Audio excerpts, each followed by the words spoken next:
Engineering Thermodynamics, Unit 1, Problem number 4. A vacuum gauge fitted in a condenser records 750 mm of mercury. Find the corresponding absolute pressure in kilonewton per meter square. The barometer reading is 765 mm of mercury. First ப்ராப்ளத்தை வந்து நல்லா புரிஞ்சுக்குவோம். So ஒரு vacuum gauge இருக்குது, அது கண்டென்சரில் fit பண்ணி வச்சுருக்காங்க. அது எவ்வளோ ரீடிங் காட்டிகிட்டு இருக்கு அப்படின்னா 750 mm ஆஃப் மெர்க்குரி. ஸோ இந்த 750 mm ஆஃப் மெர்க்குரி அப்படிங்கிறது below atmospheric pressure value. So இது வந்து வேக்யூம் ப்ரெஷர். 750 mm ஆஃப் மெர்க்குரிங்கிறது vacuum pressure. Find the corresponding absolute pressure in kilo newton per metre square. So இதுக்கு கரஸ்பாண்டிங்காக அந்த 750 mm ஆஃப் மெர்க்குரிக்கு கரஸ்பாண்டிங்காக உள்ள absolute pressure, அதையும் அது எதில் வந்து நம்ம எக்ஸ்பிரஸ் பண்ணணும் அப்படின்னா இந்த யூனிட்டில் kilo newton per metre square அப்படிங்கிற யூனிட்டில் ஃபைனல் ஆன்சரை சொல்லணும். அடுத்து பேரோமீட்டர் ரீடிங். பேரோமீட்டர் வந்து எப்பயுமே வந்து அட்மாஸ்பரிக் ப்ரெஷரை தான் வந்து ரீட் பண்ணிட்டு. ஸோ அந்த வேல்யூ வந்து எவ்வளோ காட்டுது அப்படின்னா atmospheric pressure value 765 mm of mercury. So இப்போ அப்சல்யூட் ப்ரெஷர் கண்டுபிடிக்கணும். அப்சல்யூட் ப்ரெஷர் அப்படிங்கிறது வேக்யூம் சைடில் பார்க்குறப்ப அட்மாஸ்பரிக் ப்ரெஷர்லேருந்து இந்த வேக்யூம் ப்ரெஷரை மைனஸ் பண்ணணும். So absolute pressure P absolute is equal to P atmosphere minus P vacuum. இதுதான் ஃபார்முலா. இதை வச்சு நம்ம இந்த ப்ராப்ளத்தை ஈஸியாக சால்வ் பண்ணிடலாம். எப்படி சால்வ் பண்ணுறதுன்னு பார்ப்போம். ஸோ இதில் கிவன் டேட்டா பார்த்தோம் அப்படின்னா வேக்யூம் ப்ரெஷர் கொடுத்துருக்காங்க 750 mm of mercury. Atmospheric pressure 765 mm of mercury. கண்டுபிடிக்க வேண்டியது absolute pressure in kilonewton per meter square. இதுதான் ரொம்ப முக்கியம். என்ன கேட்டிருக்காங்கிறது ரொம்ப முக்கியம். ஸோ முன்னாடியே சொன்னேன், இது ஃபார்முலா வச்சு கண்டுபிடிச்சிடலாம். P absolute is equal to P atmosphere minus P vacuum. So இப்போ இந்த P atmospheric pressure value 765, இதிலிருந்து வேக்யூம் ப்ரெஷர் 750 நம்ம சப்ட்ராக்ட் பண்ணிடணும், கழிச்சிடணும். கழிச்சோம்னா 765 minus 750 equal to 15 mm of mercury. இதுதான் அப்சல்யூட் ப்ரெஷர், இதுதான் ஆன்சரு. ஆனால் ஆன்சர் வந்து என்ன டேர்ம்ஸில் கேட்டிருக்காங்க அப்படின்னு பார்த்தோம்னா kilo newton per metre square. நமக்கு கிடைச்சிருக்கிறது 15 mm ஆஃப் மெர்க்குரியில் கிடைச்சிருக்கு. அப்போ mm ஆஃப் மெர்க்குரிக்கும் கிலோ நியூட்டன் பர் மீட்டர் ஸ்கொயருக்கும் உள்ள வேல்யூ எப்படி கன்வெர்ட் பண்ணுறது அப்படின்னு பார்த்தோம்னா இப்போ அட்மாஸ்பரிக் ப்ரெஷர் வேல்யூ எடுத்துக்குவோம். அது வந்து atmospheric pressure 760 mm of mercury. இதே atmospheric pressure in terms of kilo newton per metre ஸ்கொயரில் அதோட value 101.325 kilo newton per metre square. So இதிலிருந்து 1 mm ஆஃப் மெர்க்குரி வேணும் அப்படின்னா 101.325 டிவைடட் பை 760. இப்போ 15 mm ஆஃப் மெர்க்குரியை கன்வெர்ட் பண்ணணும். ஏன்னா நமக்கு வந்திருக்க ஆன்சரு 15 mm ஆஃப் மெர்க்குரி.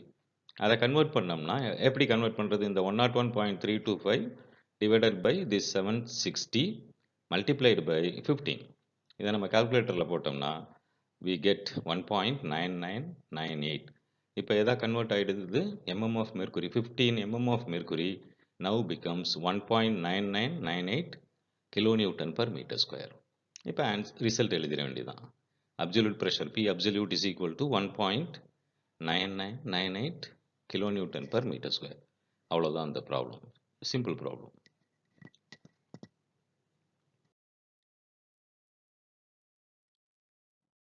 அடுத்து Engineering Thermodynamics, Unit 1, Problem number 5. 8 kg of steel, specific heat capacity 500 joules per kilogram Kelvin, is heated from 20 degree centigrade to 100 degree centigrade. How much heat is required? ப்ராப்ளத்தில் என்ன கொடுத்துருக்காங்க? 8 kg of steel. அப்போ கேஜிங்கிறது மாஸோட unit. So mass m is equal to 8 kilogram. இது ஒரு data. அடுத்து specific heat capacity, அதோடது வேல்யூ வந்து 500 ஜூல்ஸ் பர் கேஜி கெல்வின். இது specific heat capacity of steel, 500 joules per KG kelvin. So இது வந்து சியோட வேல்யூ. ஸ்பெசிஃபிக் ஹீட் கெப்பாசிட்டியை கேபிட்டல் சி அப்படிங்கிறதுல லெட்டரில் குறிப்போம். So capital C is equal to 500 joules per kg Kelvin is heated from 20 degree சென்டிகிரேட்ல இருந்து 100 டிகிரி சென்டிகிரேடுக்கு வெப்பப்படுத்தப்படுது. ஸோ இனிஷியல் டெம்பரேச்சர் T1 வந்துட்டு 20 degree centigrade, final temperature T2 100 degree centigrade. How much heat is required, எவ்வளோ வந்து heat தேவைப்படும் 100 degree centigrade வரைக்கும் வெப்பத்தை உயர்த்துறதுக்கு, அதோட ஹீட்டை ரைஸ் பண்ணுறதுக்கு எவ்வளவு ஹீட் தேவைப்படுது, அதுதான் வந்து இந்த ப்ராப்ளத்தோட மீனிங். ஸோ given data வந்து 8 kg, m is equal to 8 kilogram, capital C is equal to 500 joules per kg Kelvin, initial temperature T1 is equal to 20 degree centigrade, final temperature T2 is equal to 100 degree centigrade. To find heat Q, Q இது வந்து formula வச்சு நம்ம ஈஸியாக போட்டுடலாம். Heat transfer Q is equal to mc into delta T, change in temperature. இது எப்படி போடுறது அப்படின்னு பார்ப்போம். Given data, mass of steel 8 kg, specific heat of steel 500 joules per kg Kelvin. இப்போ ஜூல்ஸ் எல்லாம் வந்துச்சுன்னா ஜென்ரலாகவே எல்லா ப்ராப்ளமும் வந்து நம்ம கிலோ ஜூல்ஸில் நம்ம போடலாம், அதான் ஈஸியாக இருக்கும், ஒரு யூனிஃபார்மிட்டி மெயின்டைன் பண்ணிக்கும். அப்போ இந்த ஜூல்ஸை வந்து கிலோ ஜூல்ஸை மாற்றணும் அப்படின்னா இந்த 500 1000 டிவைட் பண்ணிட்டோம்னா வி கெட் கிலோ ஜூல்ஸில் வந்துடும். So 500 divided by 1000 it is equal to 0.5. So 0.5 kilo joules per KG kelvin. Initial temperature கொடுத்துருக்காங்க 20, ஃபைனல் டெம்பரேச்சர் 100. இதை கெல்வின் ஸ்கேலுக்கு மாற்றிடலாம். கெல்வினுக்கு மாற்றணும் அப்படின்னா செல்சியஸை கெல்வினுக்கு மாற்றணும்னா we have to add 273 to degree Celsius. So 20 plus 273, 293 Kelvin. This is initial temperature T1. T2 100 plus 273, 373 Kelvin. So given data இவ்வளோதான். அடுத்து heat transfer கண்டுபிடிக்க போகிறோம். என்ன கண்டுபிடிக்கிறோம் அப்படிங்கிறது ஹீட் ட்ரான்ஸ்ஃபர். இதுக்கு ஃபார்முலா சொன்னால் mc into change in temperature T2 minus of T1. மாஸுக்கு பதிலாக 8, mass of steel is 8 kilogram. So இங்கே வந்து எம்முக்கு பதிலாக 8, சி வந்துட்டு specific heat 0.5 kilo joules per KG kelvin. So 0.5 போட்டாச்சு சிக்கு பதிலாக into T2 final temperature 373 minus initial temperature 293. So அதை அப்படி கேல்குலேட்டரில் ஆப்ரேட் பண்ணோம்னா வி கெட் 320 கிலோ ஜூல்ஸ். ஏன்னா இப்போ 0.5 வந்து எதில் போட்டிருக்கோம், கிலோ ஜூலில் போட்டிருக்கோம், kilo joule per KG kelvin. So வரக்கூடிய ஆன்சர் வந்து heat transfer Q is equal to எதில் வரும் அப்படின்னா கிலோ ஜூல்ஸில் வரும். So this is equal to 320 kilo joules. So அடுத்த result heat transfer Q is equal to 320 kilo joules per kilo joules, அவ்வளோதான். So given data இருக்கணும், to find இருக்கணும், result இருக்கணும், ப்ராப்ளம் ஓவர், தட்ஸ் ஆல். அடுத்த problem போவோம். Engineering Thermodynamics, Unit 1, Problem number 6.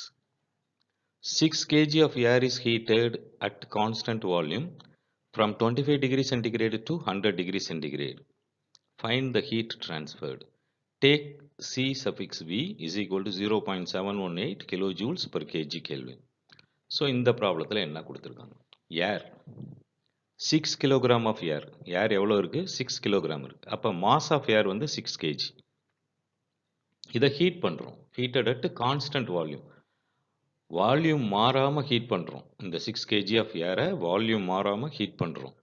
இனிஷியலாக வந்து 25 degree centigrade இருந்துச்சு, ஹீட் பண்ண முடித்தோன்னா 100 டிகிரி சென்டிகிரேட் டெம்பரேச்சர் அதிகரிச்சிருச்சு.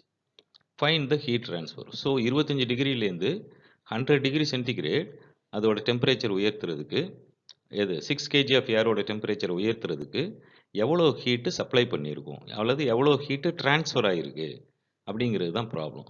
இதில் வந்து சிவின்னு கொடுத்துருக்காங்க. சிவி அப்படிங்கிறது specific heat capacity at constant volume, அதோட வேல்யூ வந்து எவ்வளோ கொடுத்துருக்காங்க, 0.718 kilo joule per KG kelvin.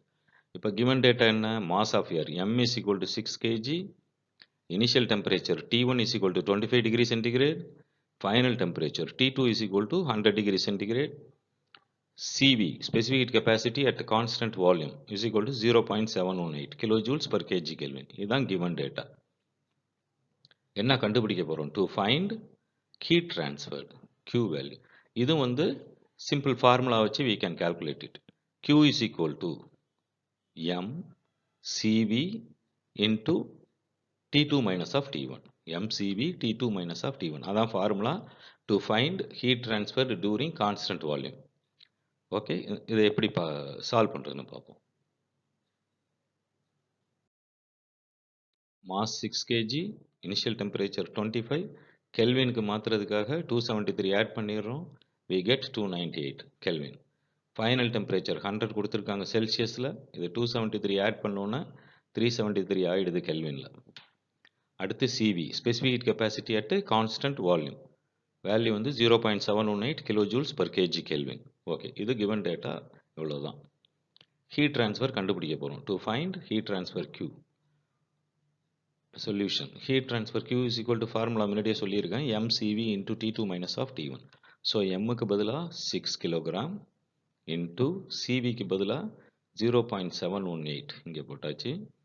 Then T2 minus of T1, T2 வந்து 373 போட்டாச்சு, T1 வந்து 298, 373 மைனஸ் 298. ஸோ இது மூணையும் வந்து மல்டிப்ளை பண்ணோம்னா, கால்குலேட்டர் ஆப்ரேட் பண்ணி பார்த்தோம்னா we get 323.1 கிலோ ஜூல்ஸ்.